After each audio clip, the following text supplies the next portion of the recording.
بھوک اور نیند کو جتنا بے لگام چھوڑیں گے اتنا ہی بے لگام ہوتی چلی جائے گی۔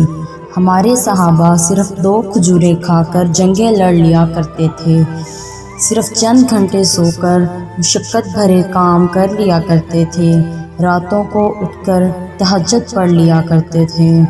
آج ہم ہیں، نہ ہماری بھوک ختم ہوتی ہے نہ نیند۔ ہم جتنا مرضی کھا لیں سو لیں، ہم ویسے کام کر ہی نہیں پاتے جیسے صحابہ کیا کرتے تھے۔ ان کے پاس بھی 24 گھنٹے تھے، ہمارے پاس بھی 24 گھنٹے ہیں، پر ان کو طریقہ آتا تھا وقت کے استعمال کا۔ ہم نے اپنی ہر چیز بے لگام چھوڑ دی ہے، دل کے تابع کر دی ہے۔ جو دل کیا وہ کھا لیا، جب دل کیا سو گئے، جب دل کیا فلاں کام کر لیا۔ ہماری زندگیوں میں بے برکتی کی بڑی وجہ ہمارا لائف سٹائل ہے۔ وقت پر کھایا کریں اور سنت کے مطابق بھوک چھوڑ کر کھایا کریں، طاقتور غذائیں کھایا کریں۔ آنے والے وقت سخت ترین ہیں، آنے والے حالات جو کالے فتنوں کی طرح اندھیرے ہوں گے۔ صبح کو انسان مومن ہوگا، شام کو کافر ہوگا۔